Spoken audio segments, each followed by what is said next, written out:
stayed dry. Finally, Ada touched her mom's mug. It was hot.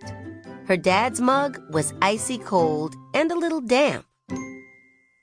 "Zowie!" said Ada. Her dad laughed and picked up his mug and took a drink. "It's iced coffee," he said, "but the ice melted, so it looks like the hot stuff." "And speaking of hot," said Mrs. Twist, "can we eat while our eggs are still hot stuff?" While Ada ate, more questions swirled around in her mind. What makes hot coffee hot? What makes steam? Why does it go up? Why was Dad's mug damp on the outside? Why does hot coffee smell more than cold coffee? Do other things smell stronger when they are hot than when they are cold?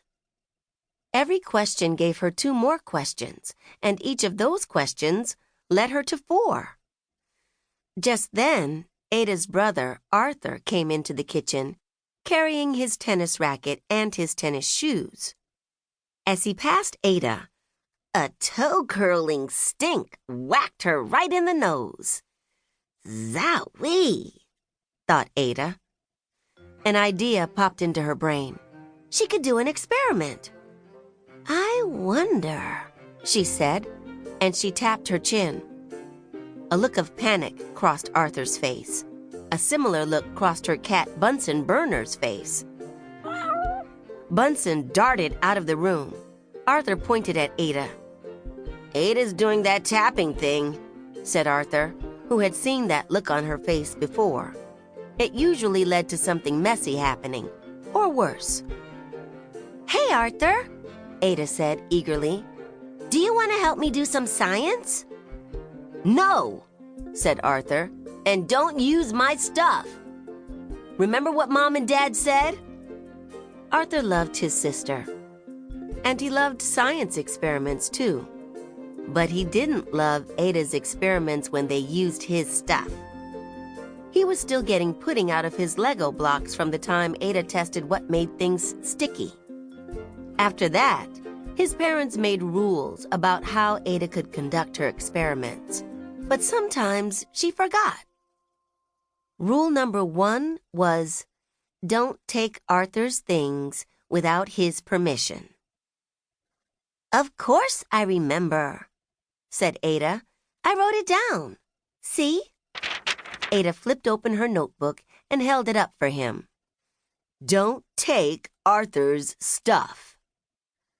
"I always write down important things so I won't forget," Ada said. Arthur frowned and plopped into a chair. As he ate his breakfast, he watched Ada warily. But Ada was too busy working to notice. She scribbled notes and grinned. She loved having a question to explore. It was a mystery, a riddle, a puzzle, a quest. This was the moment that Ada loved best.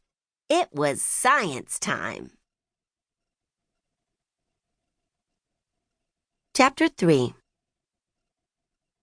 Ada spent the next 2 hours reading her science books. She needed to know more about air and gases and about heat and smells. Research helped her understand what scientists had already figured out. It gave her some answers to her questions and then led to other questions to explore. Air. What's up with that? By Dr. Penelope H.D., Ph.D. What is air?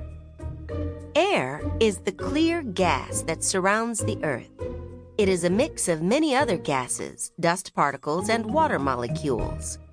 Most of air is nitrogen, 78%, oxygen, 21%, and other trace gases, including carbon dioxide and helium, which make up less than 0.1%. We call the air around Earth the atmosphere. Gravity pulls the atmosphere toward the center of the Earth. That's why it doesn't just fly off into space. Atmospheric pressure is the force of the air pushing against objects. Atmospheric pressure is highest at the Earth's surface because gravity is pulling all the air above it toward the center of the planet. That's a lot of air. There is less